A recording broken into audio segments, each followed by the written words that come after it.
investigado es que el cerebro humano organiza todo como si fuera un cuento. Cuando tú levantas las cejas, el cerebro de la otra persona se activa. Yo cuento que yo tenía miedo a hablar en público.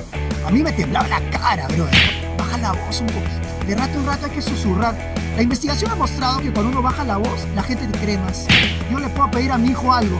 En esta posición, mi hijo no me va a hacer caso. 2 de agosto del 2024. Estaba muy entusiasmado porque iba a conocer en persona a Miguel Figueroa, biólogo, experto en lenguaje corporal y storytelling. Desde hace 2 años le pedí a su asistente un espacio en su apretada agenda para entrevistarlo. Fui muy perseverante hasta que esta vez se dio. Me dirigí al Parque Próceres, donde se realizaba la Feria del Libro, pero mi preocupación salió a flote. ¿Por qué? Sucede que convoqué a mi filmmaker para que cubriera la entrevista y él aún no llegaba. ¿Qué hago? Automáticamente pensé en el plan B, porque la entrevista era en 30 minutos. Un amigo, César Espinosa, había asistido a la feria junto a su novia. Nos saludamos y lo llamé para que me apoyara grabando. Fue un gran gesto de su parte darme la mano. Nos dirigimos hacia el stand de Editorial Planeta. Allí saludé a Juan Diego, el asistente de Miguel, quien fue el intermediario y gestor de la entrevista. Miguel llevaba un saco azul y mostraba una sonrisa genuina mientras atendía a la prensa. Reconozco que estaba nervioso, tenía algunas preguntas previstas para formular, pero no es lo mismo entrevistar en privado que hacerlo ante 15 personas que estaban presentes. Sin embargo, considero que la entrevista fluyó. Salí satisfecho, no solamente por compartir conocimientos con un referente de la comunicación, sino por el trabajo previo para llevar a cabo la entrevista. Un placer, ¿no? Porque hablar sobre la comunicación siempre hace que las personas cambien. Es decir, la comunicación nos transforma. Cuando una persona está callada, no dice lo que piensa o lo dice mal, se está haciendo cada vez más chiquita. Nadie la encuentra. Entonces, el objetivo de esta reunión es que la gente diga, oye, tengo que hacerme escuchar más. Y las estrategias del libro te permiten un tanto eso, ¿no? Claro, tú lo estás viendo básicamente cuando lo compartes desde un punto de vista biológico y etológico. Sí, exactamente. O sea, la etología es la ciencia que estudia la conducta del animal humano. Entonces nosotros, los biólogos, lo que hacemos es analizar qué pasa cuando una persona habla con los hombros hacia abajo o con los hombros hacia arriba. Cómo eso impacta, solo ese detalle menor impacta en la audiencia. Una cosa que yo diga, vamos equipo, lo podemos hacer, que vamos equipo, lo podemos hacer. Fíjense que he dicho exactamente lo mismo, solo que con otra corporalidad. Cómo el cuerpo cambia el mensaje, el cuerpo es transformador. Entonces lo que pido a la gente es que se dé cuenta con qué cuerpo están diciendo las cosas. Yo le puedo pedir a mi hijo algo, en esta posición, mi hijo no me va a hacer caso porque está viendo una persona cansina, agotada. Necesito ver a alguien energético para contagiarme esa energía, ¿no? Miguel, ¿tú crees que ahora se le está dando más importancia a las habilidades blandas, habilidad de oratoria, habilidad de storytelling, entre otros? De todas maneras. O sea, entre las habilidades que más se analiza y se busca, o sea, las habilidades duras tienen que estar, ¿no? O sea, tienen que estar, eso es casi un obvio. Pero lo que te diferencia cuando tú empiezas a escalar profesionalmente es tu capacidad comunicativa. O sea, yo no voy a tener y no voy a contratar a alguien para que sea un líder y que no pueda hablar. Porque un líder tiene que convencer, tiene que hacer que las personas quieran ir a ciertos lugares que no irían naturalmente. Entonces, si yo veo que el tipo, la persona no habla bien, se confunde, se traba, se angustia o que su cuerpo está diciendo otra cosa, lo más probable es que diga, vamos a buscar otro, ¿no? Correcto. Tú en tus cursos hablas acerca de verbalidad, paraverbalidad y lenguaje no verbal. ¿Cómo te acuerdas? Claro, sí. Eso es como me has hecho acordar por la metáfora del trípode, ¿no? Que pusiste ahí y ya uno se acuerda. Es muy, muy bueno eso. ¿Cuál crees que es el factor en que más fallamos? ¿Verbalidad, no verbal o paraverbalidad? Es una gran pregunta. Mira, creo que el paralenguaje es lo más pobre que tenemos. O sea, el paralenguaje es como lo dices, ¿no? Bueno, amigos, sí, este va a ser un taller bien divertido, vamos a pasarla increíble. Tú escuchas eso y dices, Dios mío, esto va a durar, ¿no? Esto va a ser un horror. Entonces, esto lo mismo puedes decir, uy, amigos, nos vamos a encontrar ahora para conversar. El tono transforma, el cómo transforma el qué, lo redefine. Fíjense lo poderoso. Entonces, cuando tú ves, yo entreno muchos a profesores universitarios. Y un profesor universitario, a las 7 de la mañana, dictándolo a un jovencito, con ese tono, lo más probable es que el joven diga, Dios mío, me quiero matar, ¿no? O saco su celular. Ya perdiste al alumno. Entonces la clave aquí es cómo lo dice. Ahora, las clases virtuales son incluso más urgentes. En la clase virtual tal vez te pueden apagar la cámara, pero la voz no te la van a apagar. Entonces tú tienes que ser muy hábil en susurrar de rato en rato, bajar la voz, elevarla, hacer silencios. Ese entrenamiento se aprende. Lo chévere de esto es que se aprende. Entonces, contigo. Claro, con las personas que están entrenadas en el asunto, claro. El libro lo permite. O sea, el libro te dice, oye, baja la voz un poquito. De rato en rato hay que susurrar. La investigación ha mostrado que cuando uno baja la voz, la gente te cree más. Escucha más profundo tu mensaje. ¿Por qué? Porque se escucha como un secreto. Y la gente atiende más un secreto. ¿No? Es un secretito del secreto. El susurro, sí. Toda esta metodología que tú compartes, lo haces tanto en cursos virtuales como también cursos presenciales y el libro, entiendo. Sí, exactamente. El libro tiene unas limitantes, ¿no? Porque entiendo que explicar el tono de voz en un libro es más complicado. Claro. El libro está más concentrado en la comunicación no verbal, en cómo pasar del miedo al placer. O sea, la gente que tiene miedo a hablar en público, y tú no encuentras eso, ese miedo es muy común, es dramáticamente común, solo que uno no se entera porque la gente se escapa, ¿no? Claro. Se escapa al hablar. Es raro que alguien diga, no, yo hablo, ¿no? Lo más habitual es, ya sal tú. Entonces lo que yo quiero es que la gente se deje escuchar sus ideas. O sea, hemos participado muchas veces en concursos de comunicación donde gente sabe mucho algo, pero no lo puede decir. No lo puede decir. No sabe cómo vender sus ideas. Y entonces terminan siendo postergados por otros que, aún sabiendo poco, venden mejor porque hablan mejor. O sea, cuando uno vale por 3, pero habla como 5, la gente te va a hacer valer como 5. Pero si tú sabes como 5, pero hablas como 3, la gente te va a pagar como 3. Entonces la comunicación es así de gatilladora, ¿no? Ahora, lo que comentas en tu libro acerca de la historia que fue el desencadenante, ¿no? Cuando estabas queriendo dar unas palabras en el cumpleaños de tu papá, si no me equivoco, con un festejo de tu papá. Sí. Ese fue el desencadenante para entrar ya de manera profesional al mundo de la comunicación, entiendo. Ese fue el gatillador para yo empezar a investigar el asunto de mi miedo a hablar en público. O sea, recuerden que en el libro yo cuento que yo tenía miedo a hablar en público. A mí me temblaba la cara, brother. O sea, que te tiemblen las manos, tú dices, bueno, me la seco, me pongo rojo, ya, ¿qué haré? Pero que te tiemble la cara, ¿cómo ocultas tu cara? O sea, no la puedes ocultar, no vas a, ay, amigo. Entonces, yo decidí ese día, mis papás celebraban los 30 años de matrimonio y dijeron, que hable Miguel, que hable Miguel. Yo hablé y empezó a temblarme todo, se me cortaba la voz y me fui al baño, ese día lo recuerdo bien, y dije, no, voy a cambiar. Tengo que investigar de dónde viene ese miedo y cómo lo puedo superar. Y lo que he hecho es eso, ¿no? Claro. Tuve varios años de investigaciones científicas relacionadas a de dónde viene ese miedo, por qué existe y cómo se puede vencer. Y luego de eso, luego de tenerlas compiladas, lo empecé a probar con estudiantes. Los estudiantes salían nuevamente seguros y dije, ya, funciona. Ahora me voy con el libro y lo compilo en el libro, ¿no? Claro, toda esa experiencia enseñando está acá trasladada en el libro, ¿no? Ahora, ya hablemos un poquito de marca personal, porque yo también me dedico a enseñar a las personas a comunicar en público, a contar historias, en fin, pero tú fuiste como que muy disruptivo, porque hay muchas academias de oratoria, hay muchas personas que enseñamos a comunicar en público, pero tú fuiste disruptivo con la parte de la neurocomunicación. ¿Lo tenías ya todo mapeado o se fue dando? Lo que sucede es que como biólogo siempre estoy mirando el cerebro. O sea, todo el tiempo estoy leyendo papers científicos y cuando empieza a producirse la cantidad de investigación científica relacionada al cerebro, digo, oye, ¿cuán importante es que un comunicador sepa lo que está pasando en el cerebro de la persona que te escucha? Y eso ya se puede medir. O sea, hace 30 años, sin los escanogramas, sin las formas de medir al cerebro, uno vivía más o menos en la oscuridad. Pero ahora yo sé lo que está pasando en el cerebro del otro. Entonces, cuando bajo la voz, cuando cuento una historia, cuando levanto mis cejas, eso se puede medir al otro lado. Por ejemplo, las cejas, ¿no? Esto es un clásico dentro de mi entrenamiento. Cuando tú levantas las cejas, el cerebro de la otra persona se activa. Miren, voy a decirles algo sin cejas y con cejas y miren la diferencia. Sin cejas, ten cuidado. Con cejas, ten cuidado.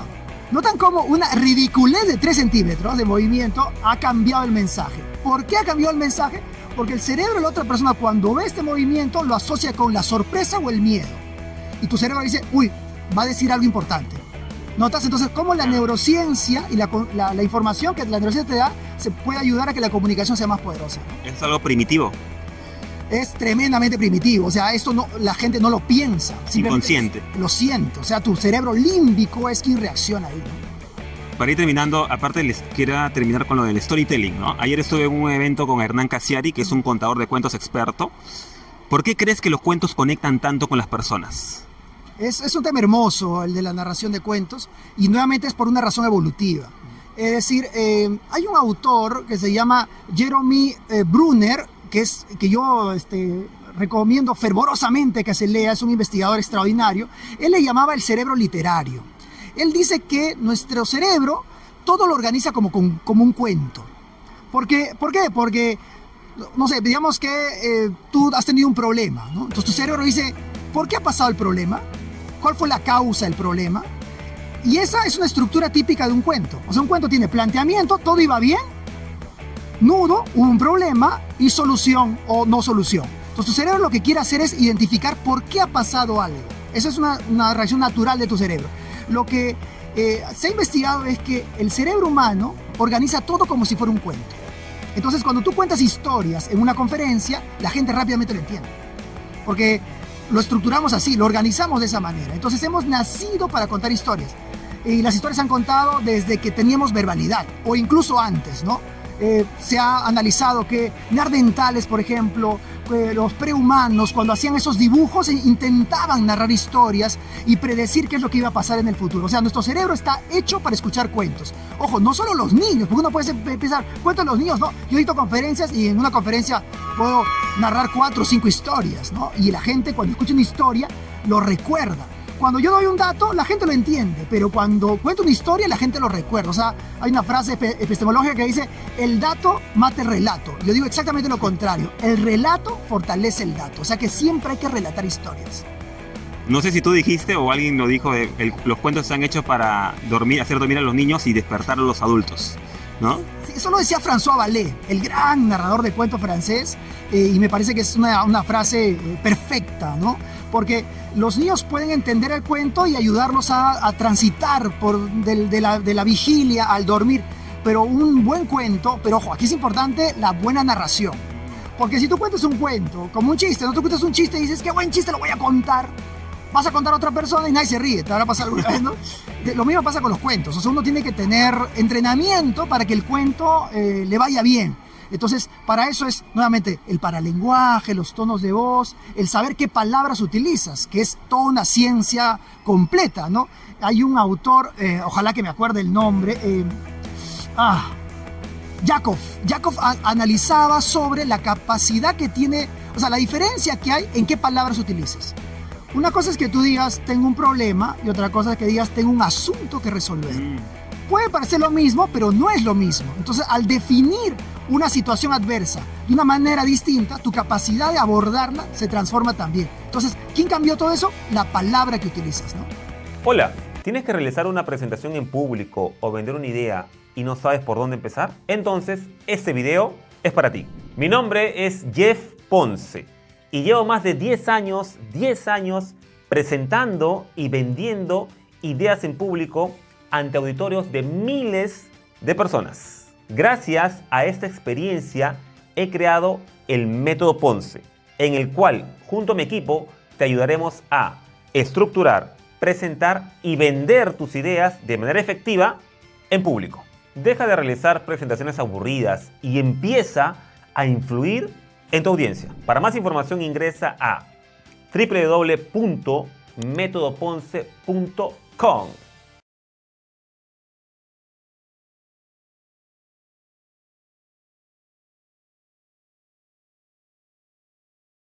Yo cuando ingresé a la universidad, bueno, tuve algunos problemas, ¿no? Es que en la universidad recién te expones al público. Y ¿Qué estudias? Actualmente estudio educación, pero mi primera carrera como lingüista sí me costó mucho, ¿no? Entonces yo me apasiona, justamente es ahí donde me comienza a apasionar el hecho de ir a conferencias. Ah, genial. ¿Y ahí lo conociste a Miguel? No, es la primera vez que lo llego justamente a escuchar mediante esta ponencia y me impresiona la forma como él llega a las personas, ¿no? Espontáneo, es muy auténtico. Y calmado. Y justamente es eso por el hecho por el cual me motivé, ¿no?, a comprar el libro. Excelente. Gracias. Era algo para mejorar como persona, ¿no? Porque siempre uno es tímido, pues. Y yo, por ejemplo, tengo miedo de hablar en público, pero ahora, o sea, ese consejito, ¿no? Levanta, párate, eso. Sí, Superman, párate bien. Ya me ha gustado, muy interesante. ¿A qué se dedica usted? Yo soy personal administrativo, soy secretaria. Trabajo así en la universidad y es bien importante pues estos temas, ¿no? ¿Ha habido oportunidades en que le han dicho tiene que salir al frente a comunicar, a presentar un proyecto? Y me muero de miedo, no me gusta hablar en público, no me gusta.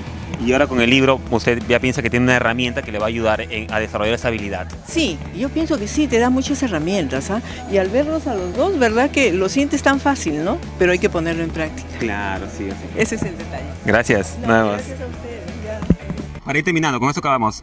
Aparte del libro, No por el miedo de hablar, habla en público, de Miguel Figueroa, ¿qué otros libros nos sugieres? Yo, por ejemplo, sigo a Carmín Gallo, a Nancy Duarte, que tú también lo sigues. Sí, claro. Y has comentado, con 2 libros más, por favor, aparte del tuyo. Soy un amante de la ciencia, así que yo voy a recomendar libros científicos sin duda, ¿no? O sea, para mí, Piensa lento, piensa rápido, un libro de...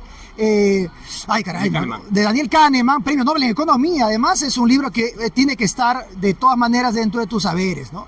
Otro libro clásico es de Dan Ariely, Las trampas del deseo, que me parece un libro fascinante, que tenemos que leer. O sea, los humanos tomamos decisiones de manera muy brutal y no nos damos cuenta. Estos libros lo que te van a decir es, así tomamos decisiones. ¿Quieres seguir tomando decisiones así o quieres ser un poco más cauto?